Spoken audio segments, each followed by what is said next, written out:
নরেন্দ্র মোদীকে দেখতে যাওয়ার কারণে বিজেপি কর্মীর বাড়ি ভাঙচুর কোচবিহারে। অভিযোগের তীর তৃণমূল কর্মী সমর্থকদের বিরুদ্ধে। ঘটনাটি ঘটেছে কোচবিহার নাটাবাড়ি বিধানসভা কেন্দ্রের অন্তর্গত পানিশালা গ্রাম পঞ্চায়েতের ধলুয়াবাড়ি এলাকায়। জানা গেছে ওই এলাকার মোট 3টি বাড়ি ভাঙচুর করা হয় এবং এক বিজেপি কর্মীকে মারধর করা হয় গতকাল রাতে। অভিযোগ, গতকাল কোচবিহার রাসমেলা ময়দানে এসেছিলেন প্রধানমন্ত্রী নরেন্দ্র মোদী। তাকে দেখতে যান ওই 3 বাড়ির সদস্যরা।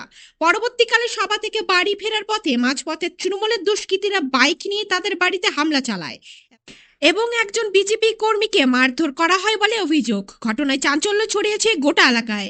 যদিও অভিযোগ অস্বীকার করেছে তৃণমূল নেতারা। ভিত্তিহীন অভিযোগ বলে দাবি তৃণমূল নেতা আব্দুল কাদের হকের। তিনি জানান এই অভিযোগ ভিত্তিহীন। হ্যান নরেন্দ্র মোদীকে দেখতে গেছি এই সমস্ত কথা নিয়ে, তার মানে মনে করেন আমাদের মারবে কাটবে এইরকম একটা ব্যাপার।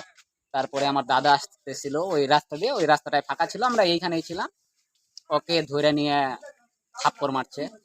তারপরে আমরা এইখানে থাকি, এরপরেও আমাদেরকে তার মানে আমরা পুলিশকে ফোন করি যে আমাদের এইরকম অত্যাচার হচ্ছে। তারপরে আমরা এইখানে দাঁড়িয়েছিলাম, কয়েকটা বাড়ির লোক তার মানে আতঙ্কিত হয়ে। তারপরে আমাদেরকে এইরকম ভাবে বলা হচ্ছিল এখনই তাড়াতাড়ি বাড়িতে চলে যাও, না হলে দেখে নিবে আবার লোক আসবে, এরকম আর কি কথা বলতেছিল। শাসানি দিয়ে গিয়েছিল? হ্যাঁ, শাসানি দিচ্ছি। কতজন ছিল ওরা? মোটামুটি 15 থেকে 20 জন। মানে এই কতগুলি বাড়ি ভাঙা হয়েছে? 3টা বাড়ি, এইখানে 3টা বাড়ি। তারপরে যখন ওরা শুনতে পারে পুলিশ আসতেছে, তারপরে ওরা এখান থেকে চলে গেছে। মানে কেন করলো? এই নর্মালি কালকে নরেন্দ্র মোদী আসছিল কোচবিহারে, ওনাকে দেখতে গিয়েছিল, এর জন্য। তারা কারা? এটা তৃণমূলের লোক। মানে তৃণমূলের লোক মানে এখানে কারা ওরা? ওরা তৃণমূলের যে প্রধান আছে, প্রধানের হাজবেন্ড, ওর আন্ডারের যে ছেলেপেলেগুলা ছিল, প্রধান নিজেও এইখানে ছিল, তাদের আইসে নিয়ে এরকম ভাবে। প্রধানের নাম কি? মুন্না। রাত্রি 12টার দিকে আইসে পুরো হামলা করে, বাড়ি ঘর ভাঙচুর করে, মহিলাদের বিচরিত ভাষায় গালিগর্জা পারে, এইভাবে চলছে। আর প্রত্যেক দিন এইখানে অত্যাচার আছেই। এমন অত্যাচার যে মা বোন মানুষের রাস্তায় বেরোতে পারে না, এইরকম ভাবে বকাবাজ্য করে। এগুলা বকাবাজ্য করে যে তাদের বাড়িতে কি মা বোন নাই?